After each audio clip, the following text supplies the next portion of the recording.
اعوذ باللہ من الشیطان الرجیم بسم اللہ الرحمن الرحیم۔ سامعین اور ناظرین، ہم شیعہ اثنا عشری موالیان حیدر کرار علیہ الصلوۃ والسلام سے اکثر یہ سوال کیا جاتا ہے کہ کیا نماز کے تشہد میں مولا علی علیہ الصلوۃ والسلام کی گواہی دینی چاہیے یا نہیں۔ اس بارے میں حال ہی میں فوت ہونے والے محمد حسین نجفی المعروف ڈھکو صاحب، جو اپنے مقلدین کے ہاں آیت اللہ العظمیٰ کا درجہ رکھتے ہیں، کا ایک کلپ سوشل میڈیا پر بہت وائرل ہو رہا ہے۔ پہلے وہ سماعت کیجیے۔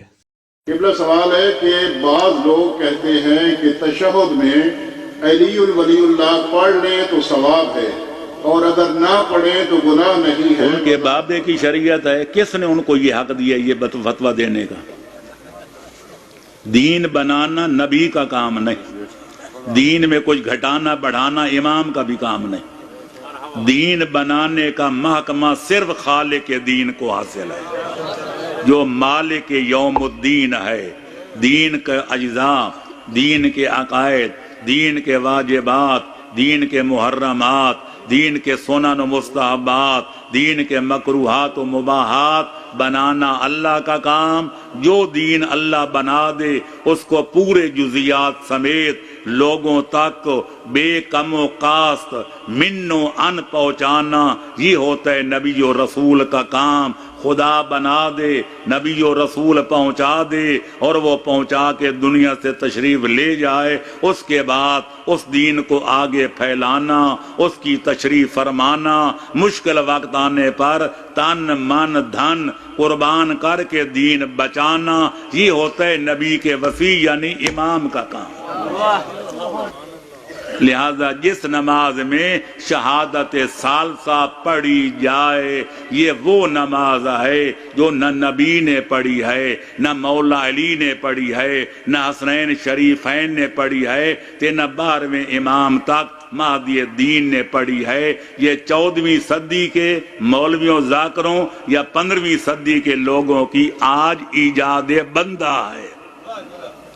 لہذا نماز اللہ فرماتا ہے پڑھو نماز، 100 سے زیادہ جگہ اقیموا الصلاۃ وآتوا الزکاۃ، اقیموا الصلاۃ وآتوا الزکاۃ۔ نبی نے فرمایا نماز اس طرح پڑھو جس طرح مجھے پڑھتے ہوئے دیکھ رہے ہو۔ پچھلے سال میں نے محرم کی مجالس میں ایک سوال کے جواب میں ملتان میں اس سے بھی زیادہ مجمع تھا جس میں نے کہا تھا، اور میری وہ کیسٹیں موجود ہیں، کہ میں نے کہا میں ساری دنیا کے مولویوں ذاکروں ملنگوں سب کو دعوت دیتا ہوں اور چیلنج کرتا ہوں کہ مذہب شیعہ کی لاکھوں کتابوں میں سے ایک کتاب میں سے کسی 14 معصوموں میں سے ایک معصوم کا ایک نماز میں شہادت ثالثہ پڑھنا تم ثابت کر دو، میں پوری ملت جعفریہ سے نہ پڑھاؤں تو میرا نام بدل دینا۔ حوالہ ان کو نہ ملے تو فتوی علماء پہ لگائے جائیں۔ یہ خون حسین کے تاجر زیادہ شان علی جانتے ہیں کہ وہ علماء جنہیں اپنی گردنیں کٹوائیں، اپنی زندگیوں کے چراغ بجھوائے اور آج بھی دنیا کے تان و تشریح کے تیر برداشت کر رہے ہیں اور کائنات کی گالیاں سن کے محمد و آل محمد کی منشا کو مقدم سمجھ رہے ہیں، ان کو نہیں پتا کہ نماز کیسے پڑھنی ہے۔ کہ ابو جہلوں کا انگوٹھا لگانے والوں کو پتا چل گیا کہ نماز میں کیا پڑھنا ہے تو نماز کیسے پڑھنی ہے۔ جی سامعین، آپ نے محمد حسین ڈھکو صاحب کا شہادت ثالثہ کے بارے میں استدلال سماعت کیا۔ ڈھکو صاحب ایک طرف تو شہادت ثالثہ یعنی تیسری گواہی یعنی مولا علی علیہ الصلوۃ والسلام کی گواہی کے منکر ہیں، جبکہ ڈھکو صاحب خود اپنے ایک اور بیان میں کلمے میں مولا علی علیہ الصلوۃ والسلام کی شہادت یعنی گواہی کی دلیل دیتے ہوئے کیا کہہ رہے ہیں، وہ بھی سماعت کیجیے۔ ولایت علی کے اوپر آپ کے ساتھ شیعہ مسلک کے بھی کچھ دوستوں کا اختلاف ہے کہ آپ اگر کلمہ اور اذان تک ولایت علی کا اقرار کرتے ہیں تو تشہد میں کیوں نہیں کرتے؟ میرے محترم، پہلی بات تو یہ آپ دیکھ لیں کہ ہمارے مذہب میں مذہب شیعہ جس کا نام ہے اس میں قیاس کرنا فعل حرام ہے۔ معصومین کی ارشادات سے ہماری کتابیں چھلک رہی ہیں کہ اول من قاس ابلیس، سب سے پہلے اس کائنات میں جس نے قیاس کیا تھا اس کا نام ابلیس تھا۔ من قاس فی الدین قارنہ اللہ مع ابلیس یوم القیامہ، قیامت کے دن اس کا حشر نشر اسی ابلیس کے ساتھ ہوگا جو اس کا پیر اور مرشد ہے۔ لہذا آپ دیکھنا یہ ہے ہم ہیں تابع اللہ کے قرآن کے، اور محمد و آل محمد علیہ السلام کے فرمان کے. انہوں نے کلمے میں بتایا کہ علی ولی اللہ صحیح ہے. ہماری ایک قرآن کی آیت ہے الیہ یصعد الکلم الطیب والعمل الصالح یرفعہ. اللہ نیک عملوں کو بلند کرتا ہے. اب کلم طیبہ لفظ میں اس میں کی روایت اس آیت کی تفسیر میں حضرت امام محمد باقر، امام جعفر صادق، امام موسیٰ کاظم علیہ السلام سے پوچھا گیا. تفسیر قمی سے لے کر موجودہ دور کی ساری تفسیروں میں، مجمع البیان میں، صافی میں اور نور الثقلین میں، برہان میں یہ روایتیں موجود ہیں کہ معصومین سے پوچھا گیا مولا کلمہ طیبہ کیا ہے؟ فرمائے قول المؤمن لا الہ الا اللہ محمد الرسول اللہ علی ولی اللہ و خلیفۃ الرسول اللہ. میں نے اپنی کتابوں میں یہی کلمہ لکھا ہے، لہذا یہ معصومین سے منقول ہے. اور اگر کوئی بھائی ہمارا یہ کہے یہ تو چلو تمہارے اماموں سے منقول ہے، پیغمبر اکرم کی زبان سے کوئی، تو میں عرض کروں گا ہمارے پاس ارج المطالب بھی ہے، ینابی المودت بھی ہے، اس کے علاوہ مودت القربہ ہمدانی بھی ہے، فرائد السمتین ہموینی بھی ہے. ان میں سب میں لکھا ہے کہ پیغمبر اکرم فرماتے ہیں جب خالق مجھے معراج پہ لے گیا تو میں نے جنت کی سیر کرائی تو رأیت مکتوباً علی باب الجنہ، میں نے جنت کے دروازے پر ایک کلمہ لکھا ہوا دیکھا جو 3 سطروں میں لکھا تھا. پہلی سطر میں تھا لا الہ الا اللہ، دوسری سطر میں لکھا تھا محمد الرسول اللہ، تیسری سطر میں لکھا تھا علی ولی اللہ اخو رسول اللہ. علی جو پیغمبر کا بھائی ہے وہ اللہ کا ولی ہے.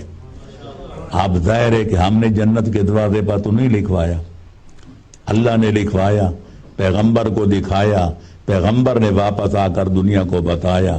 تو لہٰذا یہ کلمے میں ہے، یہ ثابت ہے. 3 معصومین نے یہی فرمایا کہ کلمہ طیبہ کیا ہے، جس وہ علی ولی اللہ و خلیفۃ الرسول اللہ. اب رہ گیا اذان کا مسئلہ. 4 صدی میں یہ ہمارے جب بنی دیلم کی حکومت ایران میں قائم ہوئی، یہ بہت سارے میرے عزیزوں کو یہ بات ناگوار گزرے گی لیکن میں کتابوں میں لکھ چکا ہوں. کوئی اختلاف کرتا ہے تو میرا چیلنج ہے کوئی ثابت کرے کہ نبی سے لے کر 12ویں سرکار کی غیبت کبریٰ تک کسی 4 معصومین میں سے کسی نے اذان میں پڑھو. لہذا 4 صدی میں جب کہ امام زمانہ کی غیبت کبریٰ کا دور تھا، وہ غیب ہو چکے تھے. بنی دیلم کی جب بنی آل بویہ کی حکومت ایران میں قائم ہوئی تو یہ بنی عباس اور بنی امیہ کے افعال کا رد عمل تھا کہ وہ مولا کو برا بھلا کہتے تھے. ہم نے کہا کہ جہاں پیغمبر کا نام لیں گے مولا علی کا ساتھ لیں گے. 4 صدی میں یہ اذان میں داخل کیا گیا. آج 15ویں صدی میں تشہد میں داخل کر رہے ہیں. ہم دین میں کوئی رائے کے برابر نہ کوئی گھٹا سکتا ہے نہ کوئی بڑھا سکتا ہے. دین وہ ہے جو اللہ نے بنایا اور پیغمبر اکرم نے من و ان پہنچایا کہ علی سے لے کر مہدی دوران تک ان نے پھیلایا، جانے قربان کر کے بچایا. جب اللہ اور رسول اس میں اپنا نبی اور امام تغیر اور تبدل نہیں کر سکتے، ہم کون ہوتے اپنی مرضی سے گھٹانے والے؟ جی سامعین، آپ نے ڈھکو صاحب کا دوسرا بیان سماعت کیا. ڈھکو صاحب تو دنیا میں نہیں رہے. اب ان کے مقلدین سے میرا سوال ہے کہ کیا کلمے میں مولا علی علیہ الصلوۃ والسلام کی گواہی اللہ اور اس کے رسول کی گواہی کے بعد تیسری گواہی شمار نہیں ہوتی؟ اگر ولایت علی کی گواہی تیسری گواہی ہے تو پھر میں کہوں گا کہ خود آپ اپنے دام میں صیاد آ گیا. کلمے میں مولا علی علیہ الصلوۃ والسلام کی ولایت کی گواہی کا اقرار کر کے خود ڈھکو صاحب نے اپنے اس دعوے کا رد کر دیا کہ شہادت ثالثہ جائز نہیں بلکہ باطل ہے. اگر ڈھکو صاحب کلمے، اذان اور اقامت میں مولا علی علیہ الصلوۃ والسلام کی ولایت کی گواہی کے قائل تھے تو نماز کے تشہد میں مولا علی علیہ الصلوۃ والسلام کی ولایت کی گواہی کے منکر کیوں؟ اگر ڈھکو صاحب کے مقلدین کہیں کہ شہادت ثالثہ سے مراد نماز کے تشہد میں مولا علی علیہ الصلوۃ والسلام کی ولایت کی گواہی مراد ہے اور بقول ڈھکو صاحب شہادت ثالثہ نماز کو باطل کر دیتی ہے، تو جن کتب سے محمد حسین ڈھکو نے کلمے میں مولا علی علیہ الصلوۃ والسلام کی ولایت ثابت کی تھی، انہی کتب میں نبی علیہ الصلوۃ والسلام کا اپنی نمازوں میں مولا علی علیہ الصلوۃ والسلام کی ولایت کی گواہی دینا ثابت ہے. ڈھکو صاحب نے کلمے میں ولایت علی کی گواہی کی دلیل جس تفسیر نور الثقلین سے دی ہے، اسی تفسیر نور الثقلین جلد 5 صفحہ 294 اردو ایڈیشن میں لکھا ہے کہ جابر کہتے ہیں کہ میں نے حضرت امام محمد باقر علیہ الصلاۃ والسلام سے قرآن کی اس آیت والا تجہر بے صلاتے کا والا تخافت بہا کی تفسیر دریافت کی، تو امام محمد باقر علیہ الصلاۃ والسلام نے فرمایا کہ علی کی ولایت کو بلند آواز سے بیان مت کرو، پس وہ نماز میں ہے، اور میں نے علی کو جو اعزاز و اکرام دیا ہے اسے بلند آواز سے بیان نہ کرو اور اخفات بھی نہ کرو، یعنی خود علی سے یہ باتیں مت چھپاؤ، میں نے اسے جو عزت دی ہے اسے اس سے باخبر رکھو۔